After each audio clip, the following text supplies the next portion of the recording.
Bom, hoje a nossa entrevista é um pouco diferente do que vocês estão acostumados a ver.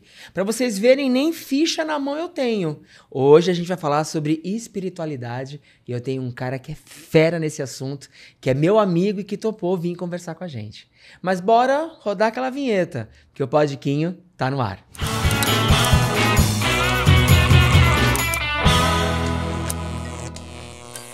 Oi, gente, tudo bem? Sejam bem-vindos a mais um episódio do Podiquinho. E antes de anunciar quem tá aqui do meu lado, eu quero já pedir pra você aquele pacote de toda semana, tá? Vai no nosso canal, se inscreve, compartilha, ativa o sininho, manda o vídeo pro pessoal, vai lá e olha os convidados que já passaram por aqui. Muita gente legal e com muita informação bacana. Nosso Instagram tá passando aqui na tela, lá do Podiquinho, e o meu também. Vai seguir pra não perder nenhuma das coisas que a gente vai postar a partir de agora, tá?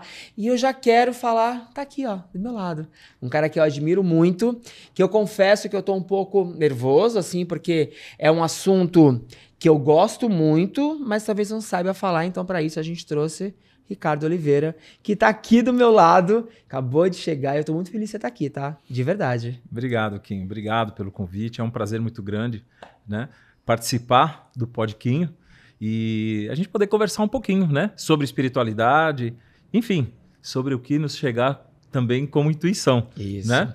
Quando a gente fala, Ricardo, de espiritualidade, eu acho que é um assunto muito vasto. Acho que muitas pessoas têm muitas informações do que é espiritualidade. O pessoal que está em casa para entender, eu conheci o Ricardo através da família do meu marido, mas a gente começou a frequentar o lar de Frei Beto, que é onde você... Se eu falo onde você atua, tá certo? Onde você ministra. Onde nós servimos. Onde né? você... Ok. Então, através de lá, toda semana, a gente passa por palestras e entende como funciona a dinâmica de um centro espírita. Uhum. Mas, para conhecer você um pouquinho mais, eu quero saber como é que a espiritualidade entra na sua vida. Em que momento que você... E aí, assim, eu vou usar alguns termos e se não for isso, você me corrige. Em que momento que você recebe o chamado da espiritualidade? Como é que isso entra na sua vida? Quinho, é muito interessante. Não existe um momento exato para as pessoas. No meu caso, aconteceu muito cedo. Eu tinha 10 anos, eu era uma criança bem imperativa, o chamado bagunceiro, né? Eu era bagunceiro, não parava, uma criança muito ativa também. E sofri um acidente. Sofri um acidente de bicicleta, e onde eu vim... ter praticamente quase que um afundamento do crânio, né? E com hemorragia muito forte, e fiquei internado bastante tempo, num processo de recuperação muito longo. Isso eu estava aí com 10 anos, 10 para 11 anos. E naquele processo de recuperação, eu percebia a presença de uma criança, talvez da minha idade, um pouquinho mais velho. E esse menino, ele vinha todos os dias me visitar. Para a minha família, para os meus irmãos, deveria ser 2 motivos. Ou eu estava com um problema mental, porque eu tinha sofrido um acidente, né? Ou o outro problema era um amigo imaginário, que todas as crianças têm, aquele amiguinho imaginário. Então, as pessoas em casa não davam muita bola para isso. Mas todos os dias, por volta de 10 horas da manhã, esse amigo chegava. E eu não percebia nada de diferente. E também não questionava de onde ele vinha, porque ele simplesmente chegava, me cumprimentava, conversando naturalmente, e me convidava para brincar. Porém, eu tinha algumas limitações, porque o acidente me limitou ao movimento das pernas, durante o período a fala, né? Em outros períodos também a questão da locomoção, enfim, tal. E foi um processo que perdurou o tratamento, né, até tirar essa sequela do acidente. E esse amigo vinha todos os dias para brincar. Eu percebia que algumas coisas eram diferentes, porque algumas brincadeiras, por exemplo, jogar dama, xadrez, algumas brincadeiras antigas, assim, não eram umas brincadeiras atuais, né? Então, ele falava coisas normais, então era mais ou menos essa época que começou. Né? Mas você entendia o que estava acontecendo? Quando você fala uma criança vinha e brincava comigo. Você via uma criança. Fisicamente. Não era uma imagem, Vulto, um não, vulto, um Gasparzinho, era uma criança. Fisicamente, ao ponto de poder tocar. Como se fosse uma criança física. Mas tinha uma característica diferente, que eu achava diferente. A roupa dele. Ele usava uma bermuda até o joelho, com suspensório, uma camisa de botão por baixo e uma botinha com meia. E eu achava aquela roupa um pouco antiga, né? Uma criança, para mim, eu só achava diferente. Que a roupa dele não era atual, não era roupa moderna, né? Era uma roupa mais antiga. Era a única diferença que eu percebi. Mas em que momento que você entendeu que aquilo não se tratava de uma criança viva, posso dizer essas... Que não era uma pessoa encarnada. Isso. Em que momento você descobriu que não era? Eu comecei a perceber algo diferente na hora que ele ia embora. Não era na hora que ele chegava, na hora que ele ia embora. Por quê? A gente estava brincando, de repente ele falou assim, deu meu horário, eu tenho que ir.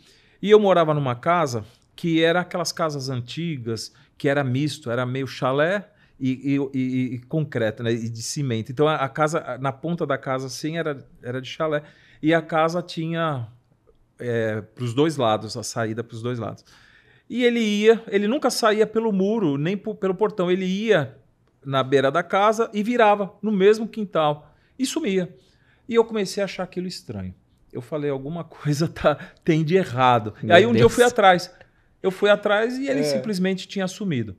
Até que chegou um dia que ele falou assim, meu amigo, eu preciso ir e eu não vou vir mais. Mas eu quero deixar um abraço, porque nós vamos nos reencontrar daqui a muitos anos para frente. Mas eu vou mandar um outro amigo para te acompanhar e poder te fazer companhia. Eu falei, tá bom. Não questionei se ele não ia vir mais. Ele simplesmente deu tchau e saiu pela beira da casa e virou na quina assim e sumiu. E realmente nunca mais eu vi. Gente, eu tô chocado com essa primeira história. Quando você fala de amigo, por exemplo, eu lembro que na minha infância eu tinha amigos imaginários, né? E agora eu fico lembrando, falo, gente, será que eu tava vendo uma galera aqui que eu não acho que tava vendo uma galera ali? Mas eu acho que não era, assim, não tinha muito essa referência. E é curioso que você fala, tanto que eu pedi até esse barulho que vocês ouviram, o ar-condicionado do estúdio. Eu falei, gente, aumenta isso que eu tô pegando fogo aqui com essa história. Tá, mas aí essa experiência foi você criança, com 10 anos, tivemos um amigo, esse amigo foi embora, mas a pergunta persiste de novo. Em que momento que você entendeu que a espiritualidade era o caminho que você tinha que seguir? Em que momento, quando eu falo que hoje você faz um serviço lá de Frei Beto, eu já ouvi o mínimo da sua história, então eu sei que teve muita coisa que aconteceu até o momento onde eu te conheço. Você com 10 anos, como é que foi o processo disso na sequência, para você poder... Na sequência, a partir disso começou a acontecer alguns efeitos físicos em casa. Por exemplo, eu jogava bola com esse amigo e eu chutava e ele chutava a bola. Eu chutava, fazia uma bolinha de papel, eu chutava e ele chutava. A minha mãe percebeu. E minha mãe falou, quem está brincando contigo? Eu falei, meu amigo. E minha mãe, mesmo não sendo espírita, minha mãe era católica, mas ela não abria mão do que estava acontecendo. E minha mãe ficou observando.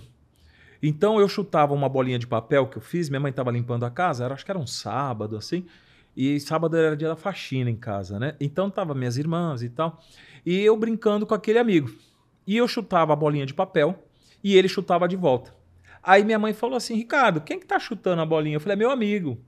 Aí eu jogava a bolinha, falei, chuta aí. Aí ele chutava. E minha mãe percebia que a bolinha vinha sozinho.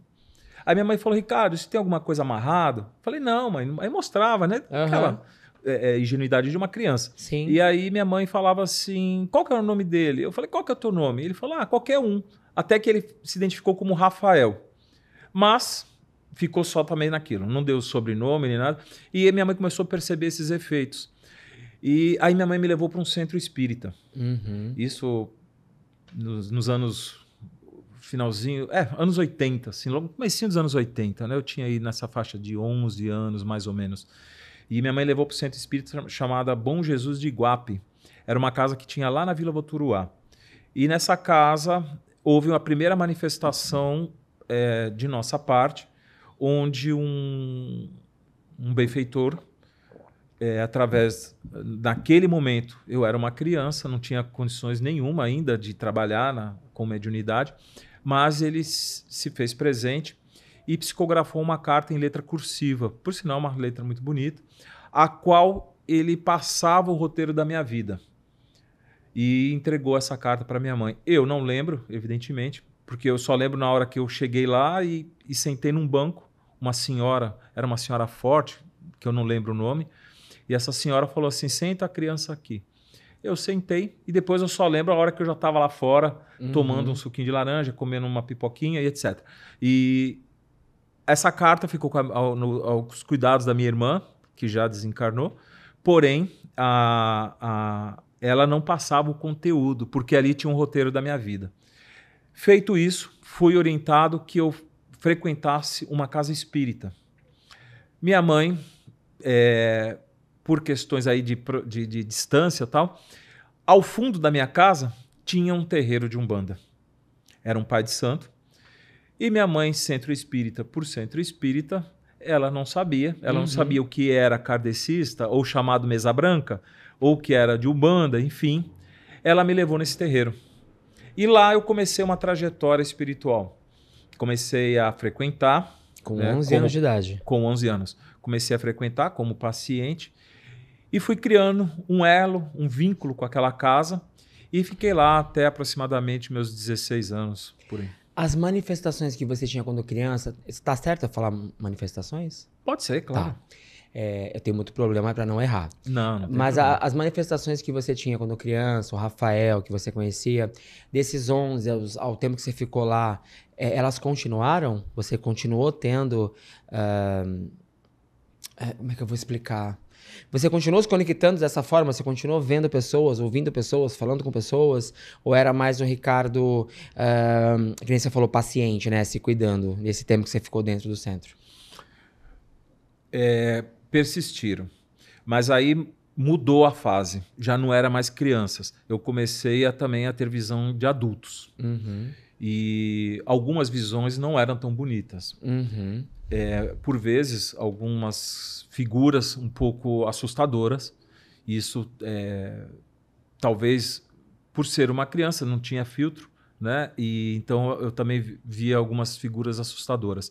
Mas a partir do momento que eu comecei, na verdade, a trabalhar nesse centro, porque de paciente eu virei assistente lá.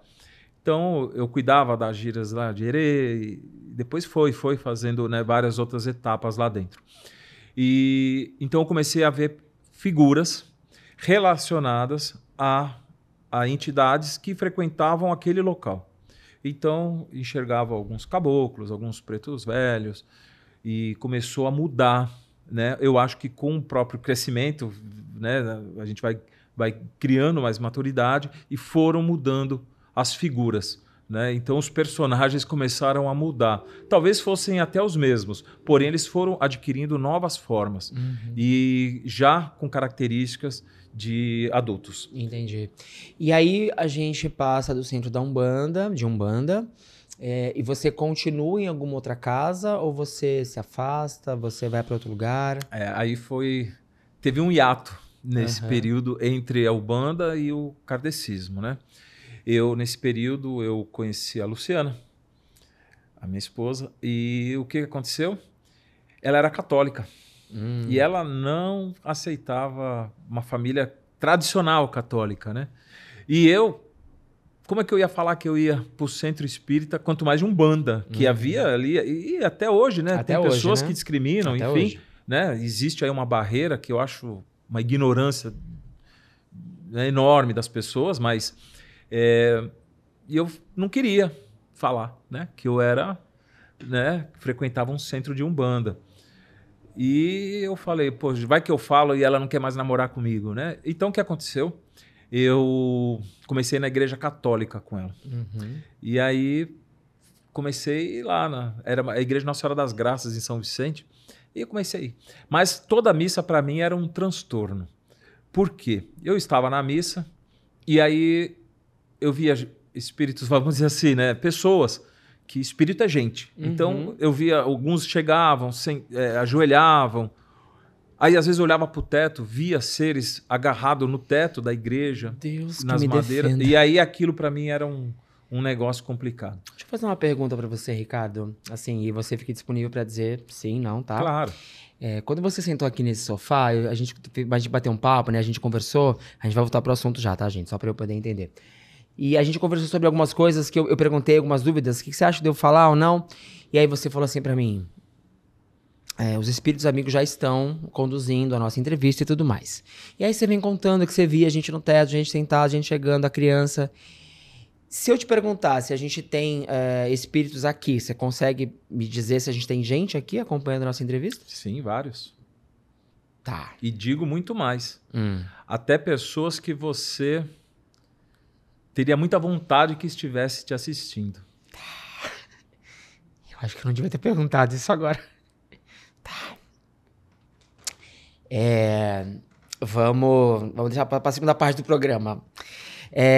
Na sua fala, existiu em algum momento, você falou sobre na época tinha um preconceito com o centro de Umbanda, e aí você foi para a religião católica e a família da sua esposa.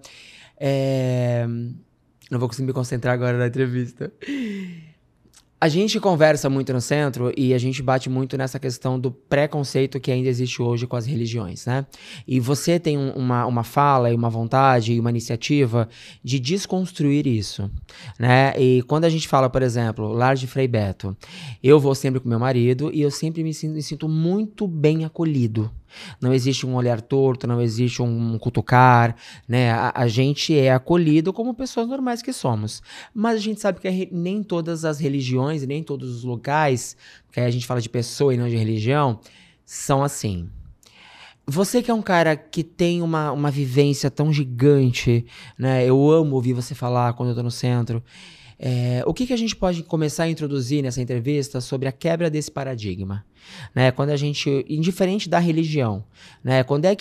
Como que a gente consegue, de alguma forma, desconstruir, ou tentar, pelo menos para quem está em casa, começar a pensar diferente, entender que a religião fala muito mais sobre amor do que sobre dois homens, duas mulheres, o gordo, o japonês, o preto, porque a gente sabe que algumas religiões não aceitam casais homoafetivos, e mesmo as pessoas que destoam do que eles acham como normal, que é a pessoa gorda, a pessoa negra, a pessoa japonesa, tem algumas religiões que a gente tem esse preconceito. Como é que a gente começa, de alguma forma, e aí acho que você pode me trazer essa direção, plantar sementes e começar a dissolver isso? Faz sentido o que eu falei? Sim. Tá. Quinho, a gente tem que dar um passo atrás e entender um pouco desse mundo machista, né? Existe um mundo machista, uma educação machista. Não são as pessoas, mas sim a educação. E ela se reporta a praticamente desde a criação do homem. Quando foi instituído, não que eu esteja depondo contra o evangelho, mas Deus criou o homem e depois Deus criou a mulher. Né? Então, ali já começou alguma coisa diferente. O entendimento e a interpretação ficou a critério dos homens. Então, nós temos que começar a entender que o mundo não deveria ter diferenças nenhuma. Eu, desde a minha infância, eu nunca consegui enxergar algo diferente em amigos meus, e assim eu também eduquei meus filhos. Todos os meus filhos tinham amigos, né, que tanto meninas quanto meninos, e meninos que se sentiam meninas e meninas que se sentiam meninos. E desde a minha infância eu sempre tive muita amizade, um carinho a qual eu nunca tive a necessidade de tentar entender um amigo que poderia ter um relacionamento homoafetivo. Para mim, isso nunca foi um parâmetro de diferença.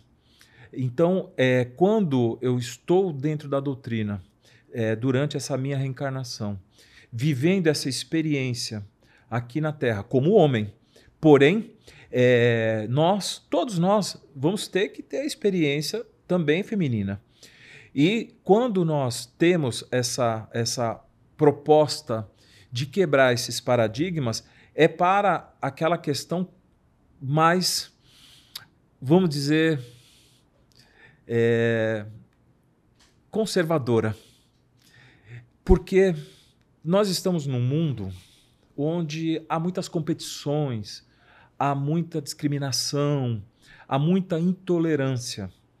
E nós, a partir do momento que nós continuarmos criando meios de falar assim, fique à vontade, ali já há uma discriminação.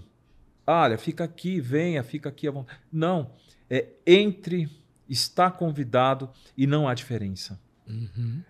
Quando os nossos olhos não enxergarem que um casal homoafetivo seja tão normal quanto um casal hétero, nós estaremos dando o primeiro passo para que aí sim possamos entender que todos somos iguais. Então, desde criança, eu nunca tive nenhum tipo de barreira que me colocasse distante de amigos que poderiam ser considerados, entre aspas, sem nenhuma forma ofensiva, diferentes. Uhum. Então, sempre tive amizade com todos, de uma forma a qual eu nunca necessitei ter dedos, né, ou palavras para dirigir a minha palavra, porque o respeito, ele parte do sentimento, ele não parte somente da atitude. É isso. Existe uma frase que eu sempre ouço em rede social, né? As pessoas dizem assim: amai o próximo como a ti mesmo, indiferente de quem seja o próximo. Eu acho que as pessoas se escondem muito atrás da doutrina que elas acreditam e usam sempre as ofensas em nome de Deus. Deus criou o homem para a mulher, Deus criou a mulher para gerar um filho. É muito preocupante, na minha opinião, quando Deus vem na frente dessas frases. Porque eu entendo muito que a pessoa ela não sabe que Deus é amor. Né? Quando você vê a história de Jesus na Terra, por mais que você não seja de nenhuma religião, eu não conheço a história onde Jesus tivesse discriminado alguém por ser uma mulher, por ser um preto, por ser um gay, por ser qualquer coisa. E é muito louco porque diariamente nas redes sociais a gente vê pastores com microfone na mão. Né? Hoje mesmo saiu um vídeo de um pastor dizendo que não deixe seu filho ir para a faculdade. Sabe? São doutrinas e eu tinha a minha avó materna que já foi embora e ela tinha uma devoção do dízimo, ela acreditava muito naquilo e a gente sabe que a instituição pela qual ela dava esse dízimo era uma instituição que não transformava aquilo em nada do que vendia. O que a gente fala, Ricardo, para essas pessoas que usam a doutrina, que usam uma religião para benefício próprio? Quando a gente vai, por exemplo, no lar de Frei Beto, eu sinto tanto amor e dedicação e união das pessoas. Né? Eu fui em vários lugares já onde as pessoas colocavam uma mesa na frente e diziam assim: precisamos arrumar o ar-condicionado, doem o que vocês tiverem, porque Deus vai trazer. E entenda que essa entrevista não é sobre o que é certo e o que é errado. É só sobre a nossa visão, a minha e do Ricardo, sobre o assunto. Mas eu não vejo isso acontecer no Lar de Frei Beto. A gente tem uma mesa deliciosa com um monte de coisa, as pessoas compram se quiserem, não tem ninguém oferecendo, e a casa tá sempre cheia, e tem os livros, e tem as palestras, e tem o auxílio, e tem o apoio. O que a gente consegue dizer para essas pessoas... não sei se é essa frase, mas que usa o nome de Deus em vão para benefício próprio? Quinho, nós partimos sobre a ignorância humana.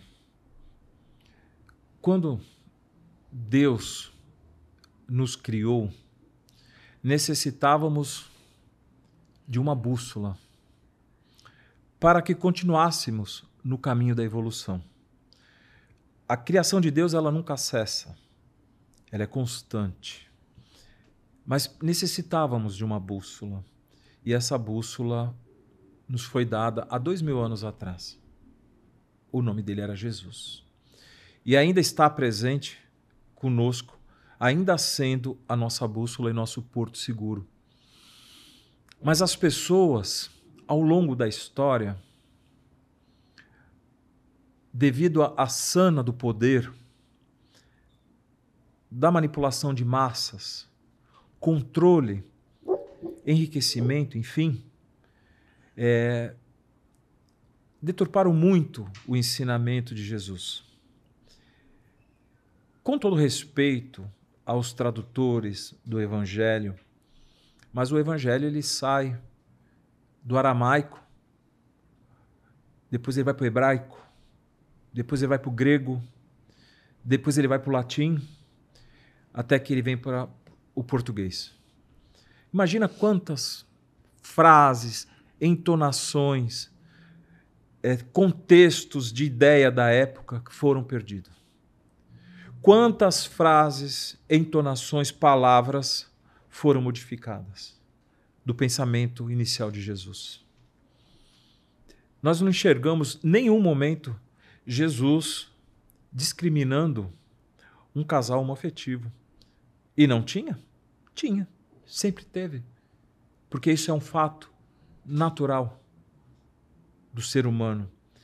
A ideia, a concepção que você falou de alguns irmãos nossos, de outras vertentes religiosas, enfim, se dirigirem, não vai para a faculdade, não vai fazer isso. Não... Qual que é a referência de certo e errado? Qual que é a diferença entre o homem e a mulher? A não ser em alguns aspectos biológicos. Qual a diferença? Qual a energia que anima aquele corpo? É um espírito. Qual a sexualidade do espírito? Não tem. Existem experiências reencarnatórias.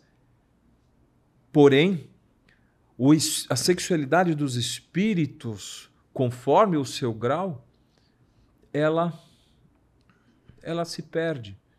Porque ela é essência. Ela não é matéria. Aí eu digo para você,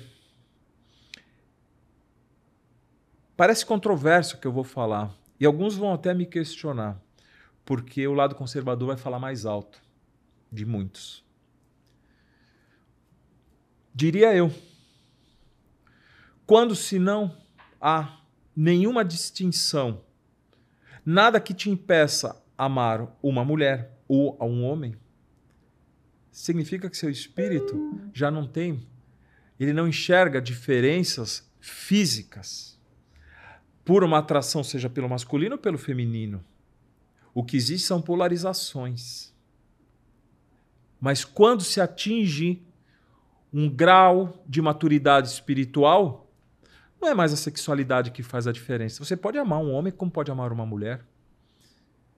Isso não te fará menor em questão absolutamente nada.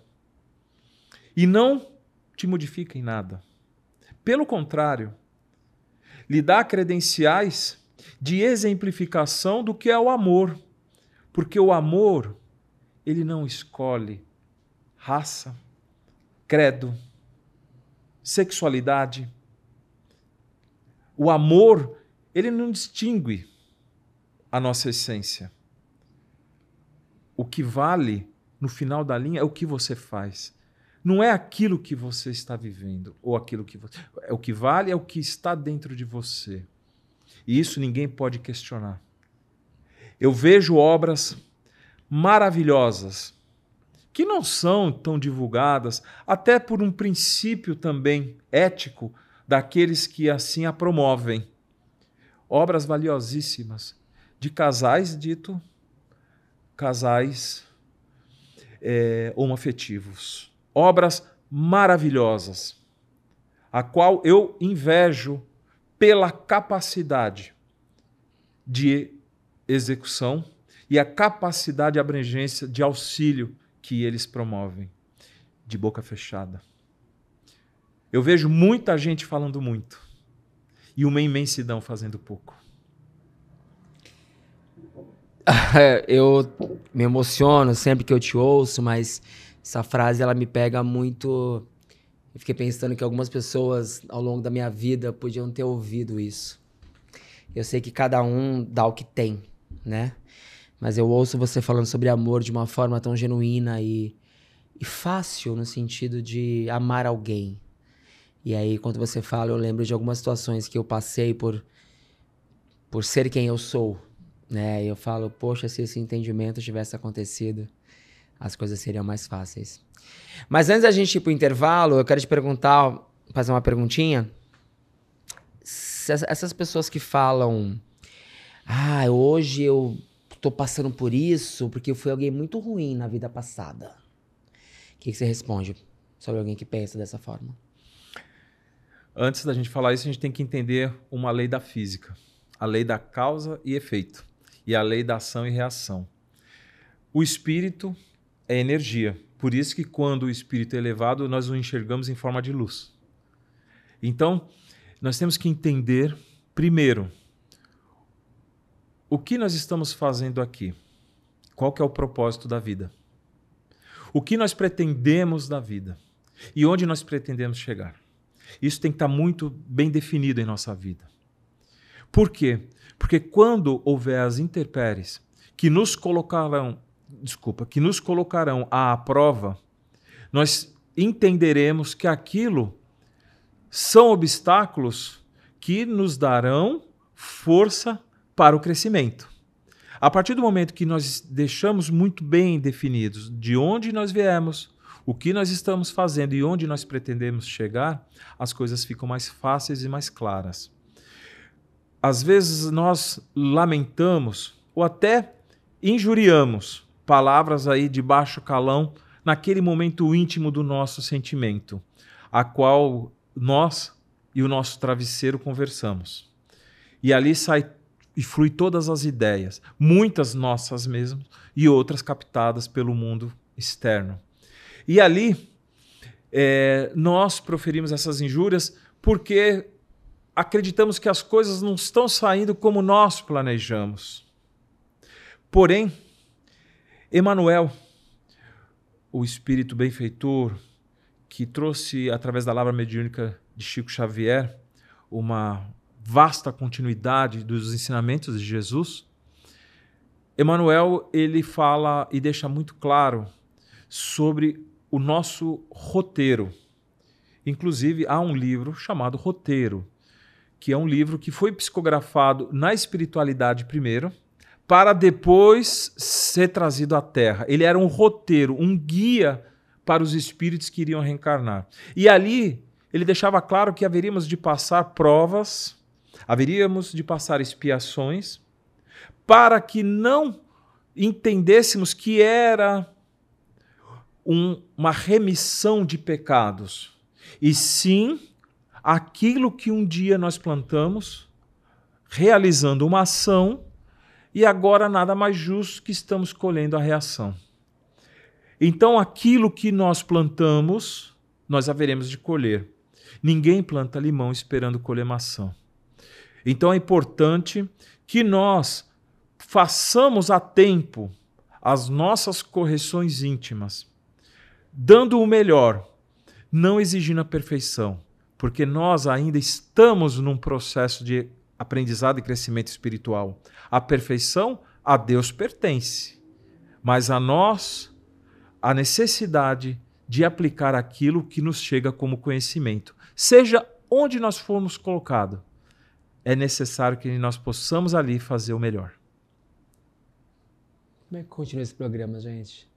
Eu quero chamar você para vir de novo aqui, tá? Eu não sei em que momento, mas um programa para você é muito pouco. Vamos pros comerciais, daqui a pouco a gente volta.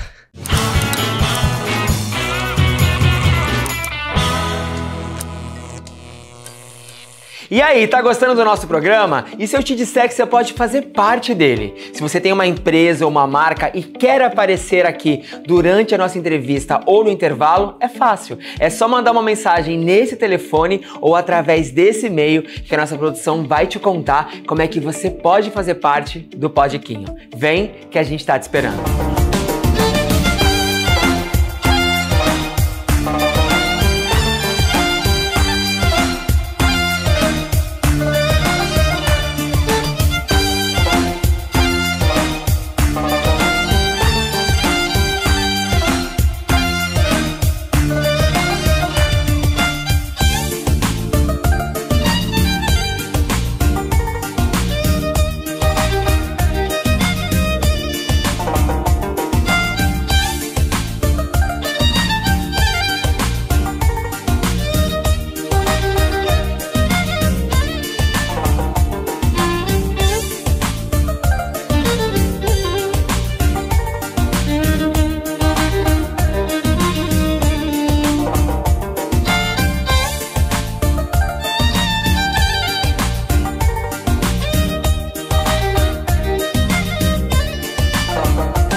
E estamos de volta com o Podquim. Obrigado para você que tá aí assistindo o nosso programa aqui hoje, tá incrível. Eu falei que hoje o programa ia ser diferente.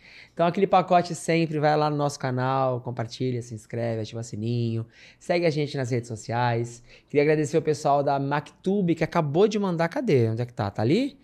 Vai nas redes sociais que a gente vai mostrar. O pessoal da Mactube mandou, ó, uma pizza delícia pra gente comer aqui, ó. Depois... Obrigado, tá? Obrigado vocês por tudo. O pessoal da Armário Outfit também, ó, mandou um lookinho sempre incrível. Já segue lá também, o Instagram deles tá aqui, tá?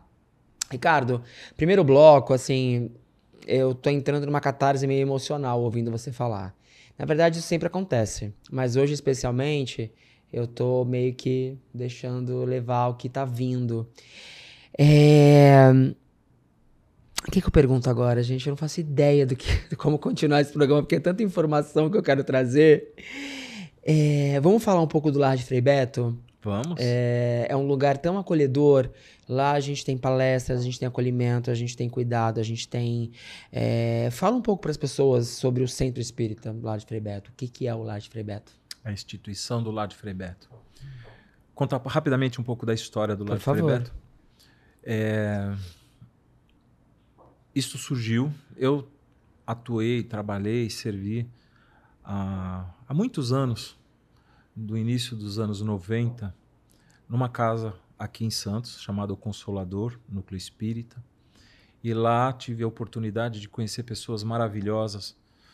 Eu brinco, né? Boa parte já desencarnou, porque não que eu sou velho, né? Que naquela época eu era muito novinho, né? Mas eu tive excelentes orientadores e benfeitores que ali serviam e trabalhavam. Então, eu tive a oportunidade, eu vou contar uma história bem rapidinha para que você entenda como que surgiu o Lar de Frei Beto, e eu vou contar rapidamente. Eu trabalhava numa sala de atendimento fraterno. Eu trabalhava na mediunidade, juntamente eu era um médium de apoio, né?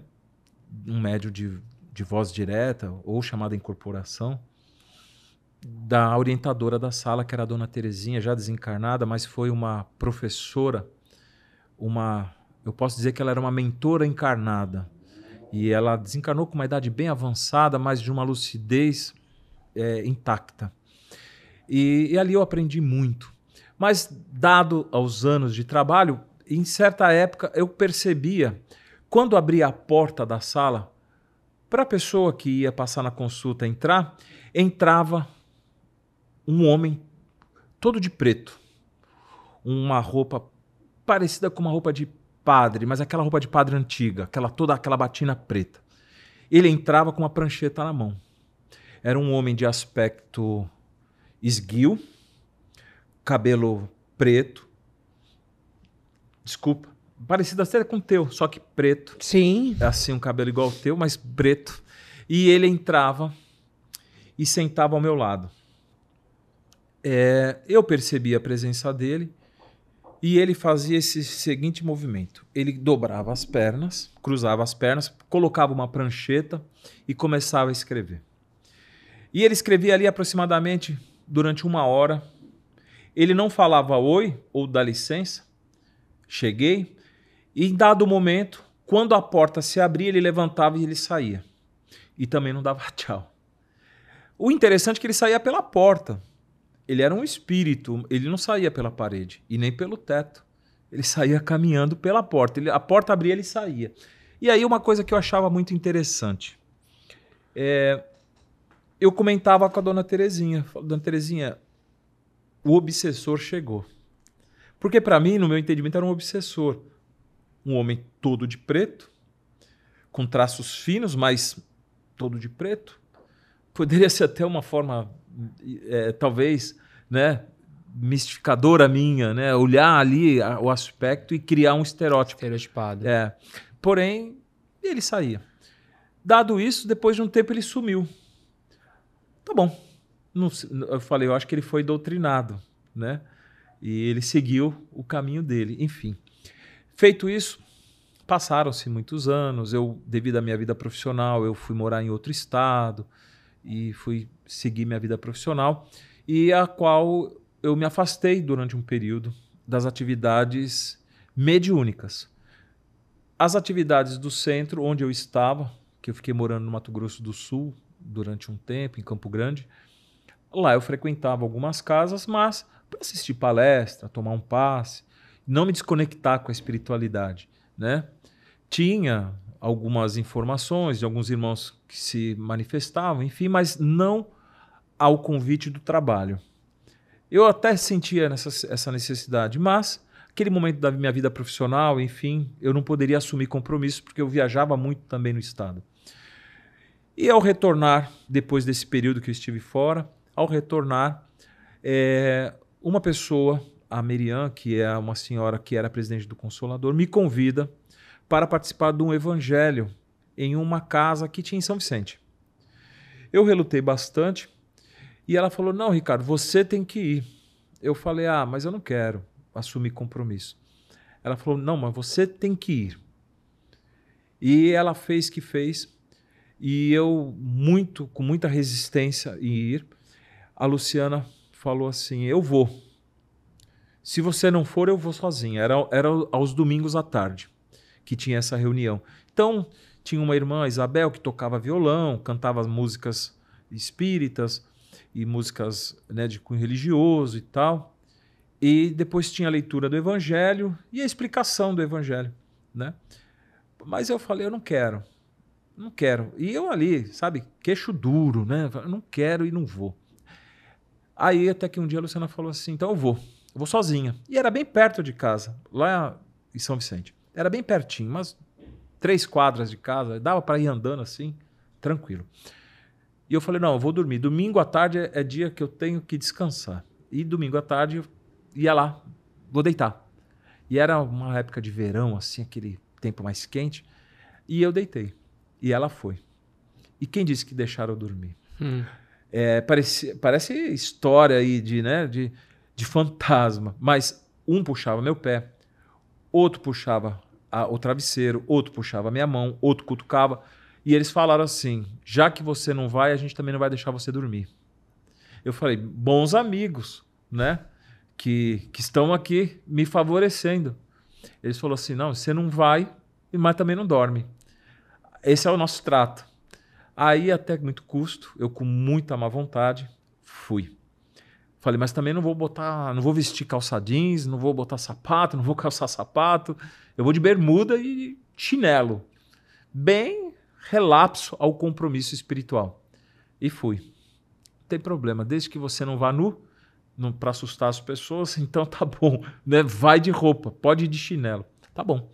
Cheguei lá, sentei quase que da metade para o final e a moça estava lá tocando, cantando. Eu conhecia essa moça, mas algumas outras pessoas eu não conhecia. Desde que eu olho para o lado, vejo uma batina. Só que não era preta dessa vez, era cinza. Vejo um cordão franciscano. Eu levanto minha cabeça e vejo o obsessor. Aí eu olho ao lado dele um dos nossos amigos e benfeitores, chamado Barbosa Leite, que foi um dos fundadores lá do Consolador, já desencarnado. E eu vejo o Barbosa Leite. O Barbosa Leite fala assim, como é que tá, meu irmão? Tudo bem? Essa frase, tudo bem, é uma frase sempre inspirada pelo nosso irmão Barbosa, que ele fala que toda vez que nós fomos nos direcionar a um grupo de pessoas, a gente perguntar se as pessoas estão bem, né? Mesmo que não estejam, levar algo de positivo. Ele falou, tudo bem? Falei, tudo bem. Sabe que eu estou aqui, né? Ele falou, eu sei. E eu olhei assim, ele falou assim, eu quero te apresentar uma pessoa, um irmão nosso, que tem uma proposta para você. Ali naquele momento eu achei muito estranho, eu pensei, lá vem o obsessor. Eu falei, pois não. Qual é o seu nome primeiro? Ele falou assim, obsessor. Ele leu meu pensamento. Eu falei, você não quer falar seu nome? Ele falou, me chame como você quiser. Eu tenho uma proposta para você, que a gente possa trabalhar juntos. Eu, naquele momento, falei, e se eu falar não? Ele falou assim, olha, a palavra final é sua. O compromisso é nosso. Aí, dali eu fiquei meio balançado, falei, posso pensar? Ele falou, preciso que responda agora. Eu não tenho tanto tempo para você.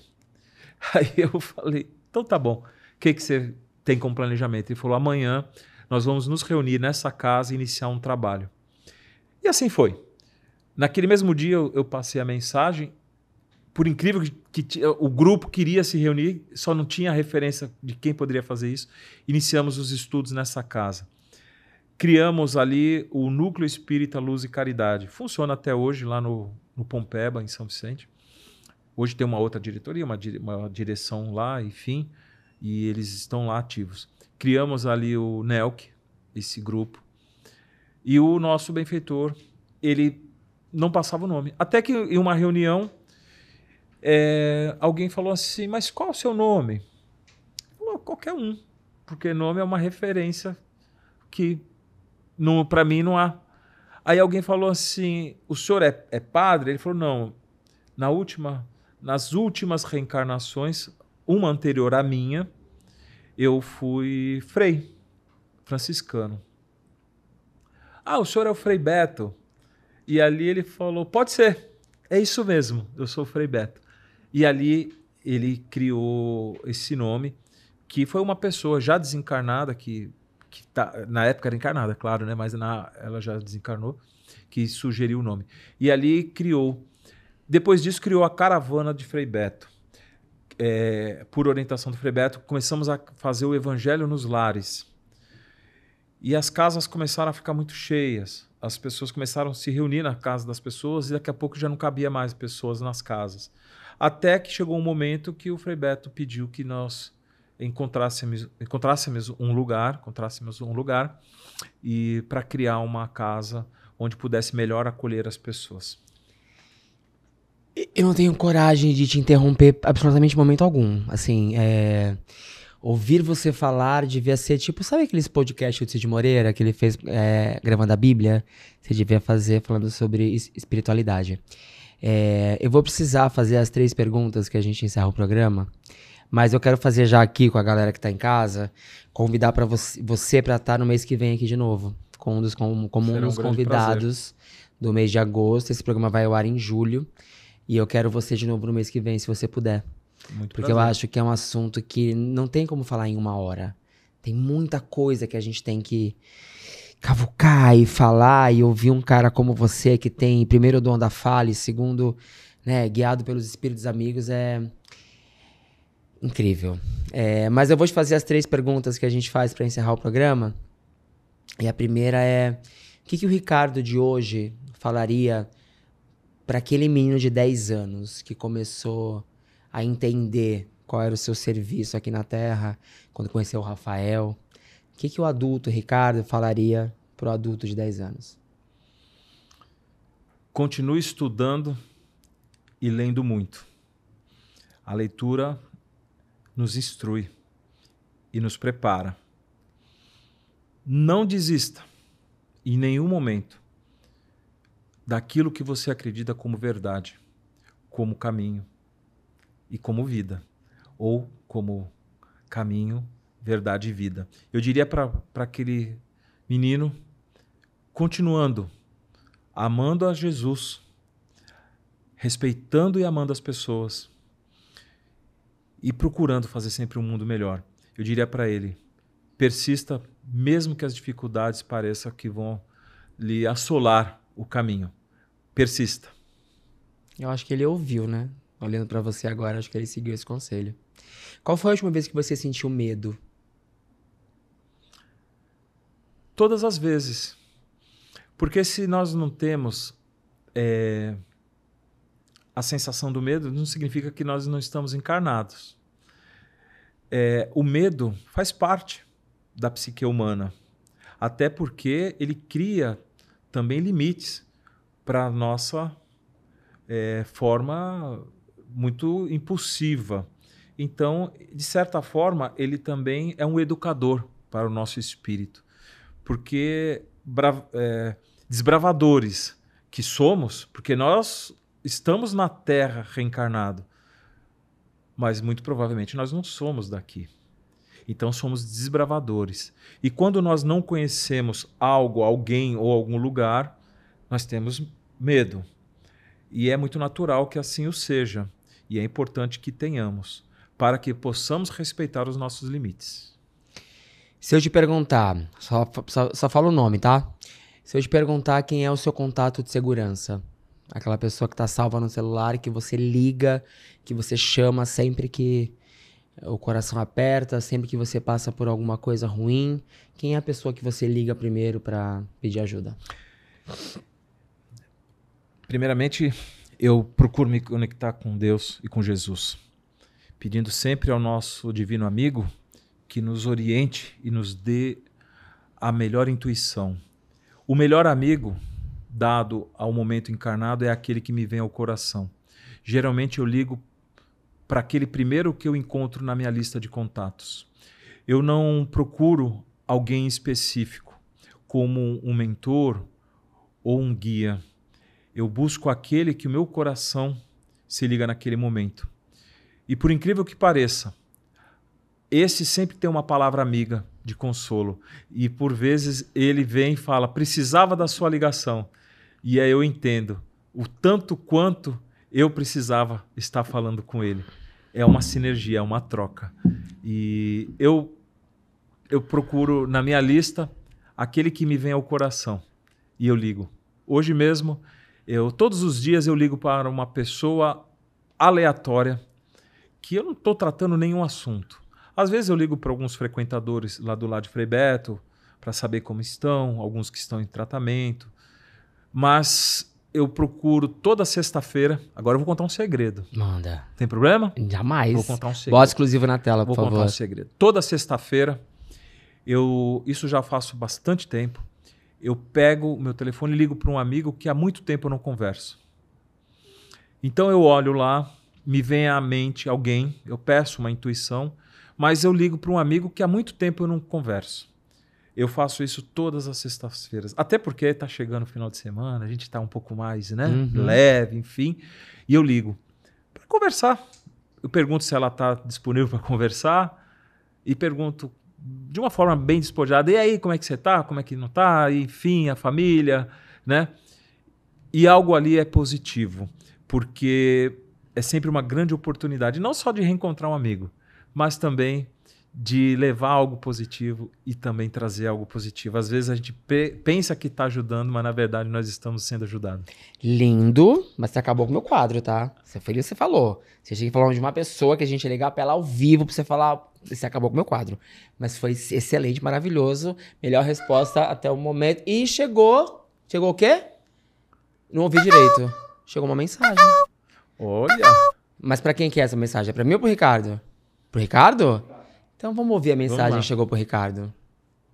Oi, pai, tudo bem? Boa noite. Aqui é seu filho Thiago. E eu tô passando essa mensagem aqui pro senhor porque eu gostaria de homenagear, porque o senhor sempre foi uma figura muito presente na minha vida. Sempre foi um grande amigo pra mim, além de ser um pai, um ótimo mentor, um ótimo guia, o senhor sempre trazendo histórias muito engraçadas, que fazia eu rir, animava meu dia, e também sempre me dando conselhos de como eu posso me tornar uma pessoa melhor, como eu posso melhorar em certas partes da minha vida, e isso sempre me ajudou muito.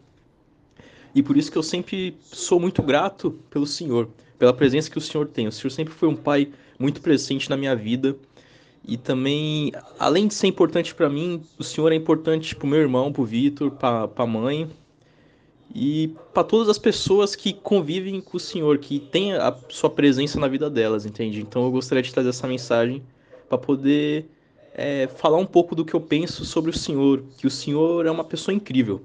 E eu gostaria assim, que o senhor soubesse disso, sabe? Porque às vezes nem sempre a gente conversa, nem sempre a gente troca uma ideia, mas eu sei que quando a gente está ali conversando, o senhor sempre vem com uma história ou com alguma dica assim para me ajudar, que eu sempre fico muito contente. Então, obrigado.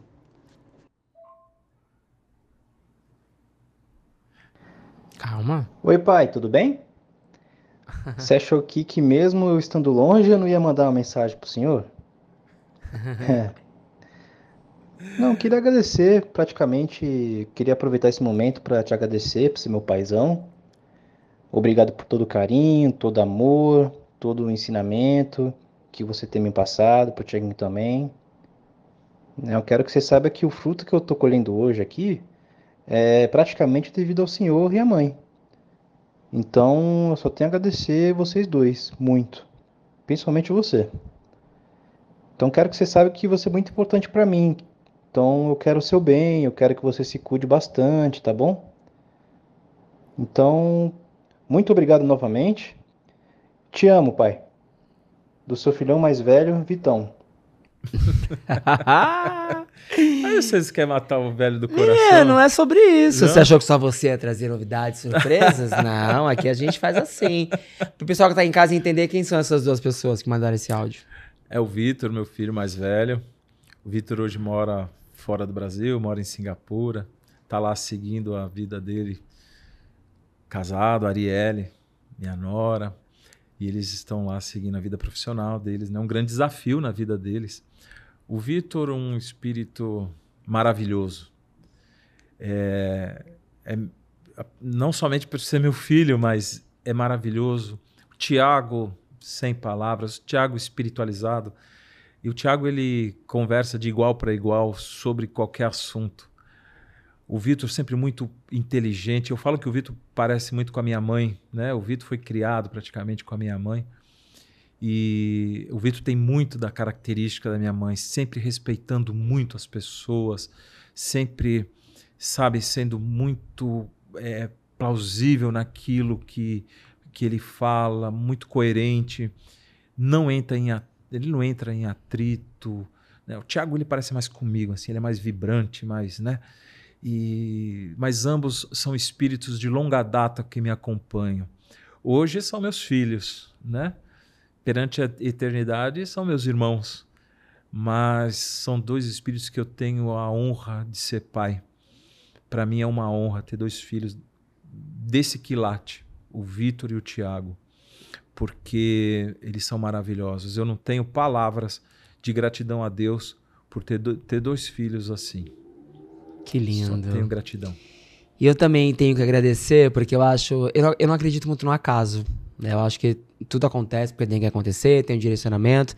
Apesar de eu ser meio cabeça dura e não, às vezes eu não aceito o processo, né? Às vezes a gana de chegar onde a gente almeja faz com que às vezes eu me perca nesse processo, enfim. A gente já teve a oportunidade de conversar algumas vezes sobre a minha vida, mas ter você aqui nesse sofá é muito importante para mim. Primeiro porque eu tenho uma admiração gigantesca por você. Aprendi a amar você ao longo desse tempo. Né? Todas as vezes que a gente se encontra, o que sai da sua boca, o nosso abraço, e tudo que eu sinto que vem de você é tão especial. Então, quando a gente começou o processo do podcast, eu falei, vamos ter o Ricardo em algum momento sentado aqui. Para mim, para quem tá aqui no estúdio, para quem tá em casa, refaço o convite de você voltar no mês que vem, porque eu acho que talvez eu quero ter você todo mês aqui, tá? Se vira pra poder vir todo mês aqui pra gente poder falar sobre espiritualidade. Mas eu preciso te agradecer pela entrega, né? Pelo amor. A gente teve alguns dias atrás no Lar de Frei Beto, onde ele estava presente, né? A gente pôde conversar com ele, fazer perguntas, e eu fiz uma pergunta, né? Falei sobre o meu sonho, sobre a questão de não estar conseguindo fazer com que as pessoas me enxerguem, né? E querer desistir e tudo mais. E ele foi extremamente amoroso comigo, né? Falou para mim sobre o processo, sobre o aprendizado, sobre o tempo que isso leva, né? E ele falou para mim, mas tem uma coisinha aí, tem um negócio que depois eu te falo. Só que ele não falou. Não sei se de repente levariam fora de Frei Beto aqui ao vivo, mas eu queria saber se eu consigo saber o que ele tinha para me dizer. Sim, e posso trazer aí um resumo, porque ela é um tanto quanto pessoal e um pouco longa. Mas duas pessoas, vou falar assim, pessoas, porque espírito, a gente fala que espírito é gente. Uhum. Duas pessoas que lhe querem muito bem. E que Frei Beto, ele queria te passar, mas ele não entendeu que aquele momento seria oportuno. Mas talvez falando você os identifique. O primeiro parte de uma pessoa muito próxima ao seu coração, a qual seu coração esteve ligado e muito entristecido pela falta da oportunidade de uma melhor convivência. E ele, naquele momento, queria lhe dizer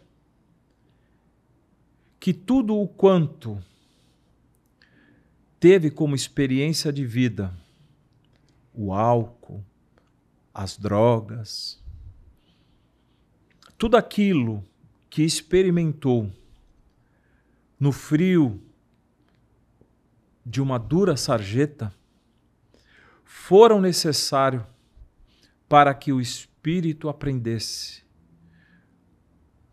o que era a humildade.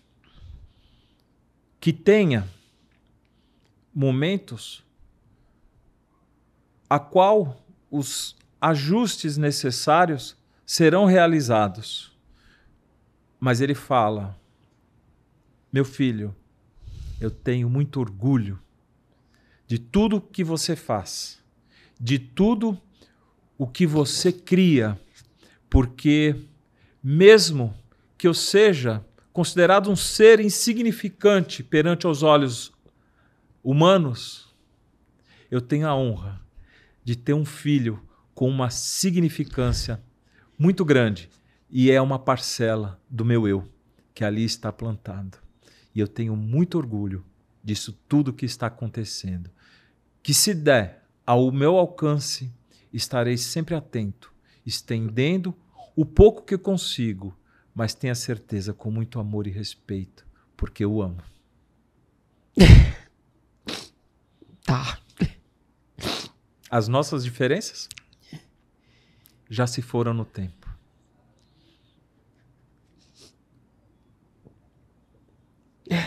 Tem outra pessoa aí, tem duas pessoas. Tem outra pessoa. Mas ele não quer te emocionar. Tá. Ele quer falar para você que, para você levantar um pouco esse teu nariz e acreditar um pouco mais em você. Porque ele fala assim: meu lindo, que história é essa de ficar chorando aos cantos, não acreditando em você? Me fala uma coisa dessa. Cadê aquele Quinho maravilhoso que faz as coisas com muita vontade, com muita arte? Não deixa as coisas cair, não deixa a peteca cair. Levanta essa cabeça. Você tem pessoas maravilhosas ao seu lado que estão construindo com você. Valoriza, valoriza, valoriza os momentos bons. Os momentos ruins são os momentos ruins. A gente dá um jeito depois. Mas vamos valorizar a vida, tudo aquilo que nos chega como coisas boas. É claro, dificuldade nós passamos. E você sabe as que eu passei. Você sabe os desafios que eu vivi. Tudo que passei. Mas creia que nós somos eternos e nós somos luz. Nunca veremos de deixar quem nós fomos. Te amo, um beijo. Essas são as duas mensagens. E eles estão falando que você já sabe quem é. Sei. Eu não esperava nada disso, tá? Eu acho que eu não aproveitei esse momento pra isso, mas acho que é muito importante, novamente digo, ouvir você falar e toda essa... Pra quem não identificou, eu posso falar quem é? Pode. É o meu pai, pra quem me segue nas redes sociais. Sabe que ele foi embora há muitos anos e eu sinto muita falta dessa presença maior. Eu sou o irmão mais velho, então eu não tenho uma referência maior. Eu não tenho alguém que eu possa correr. Meu pai, ele teve uma passagem por aqui muito conturbada.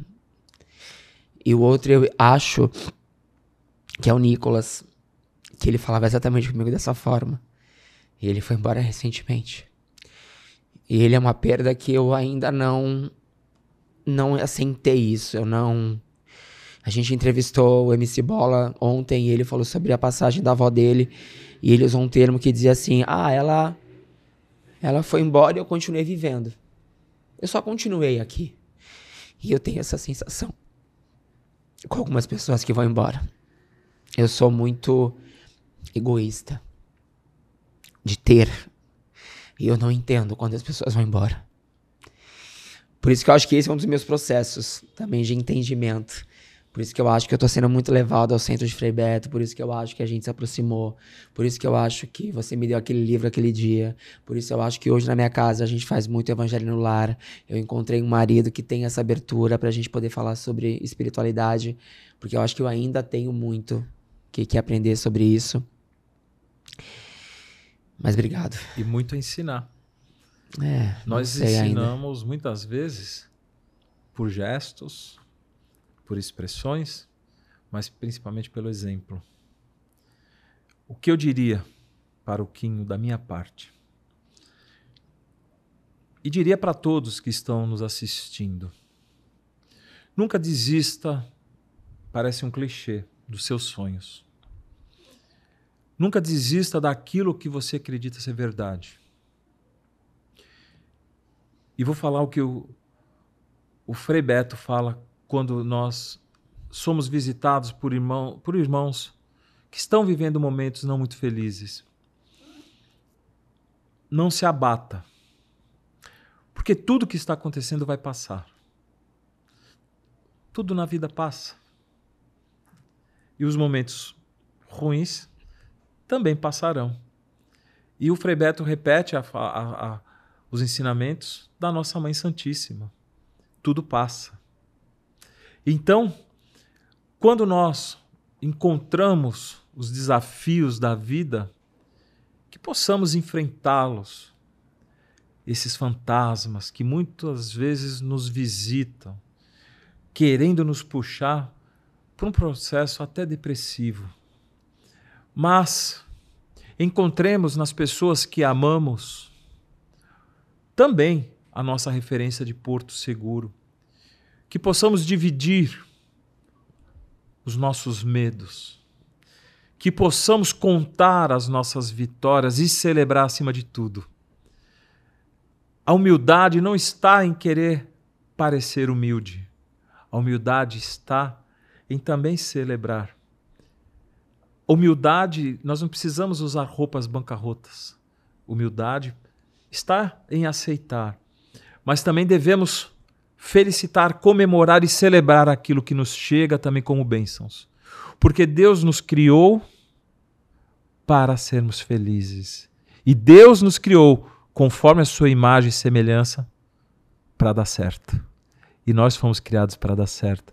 E eu digo para você, para todos que estão nos assistindo, nós, eu, você e todos que estão nos assistindo, todos foram criados para dar certo.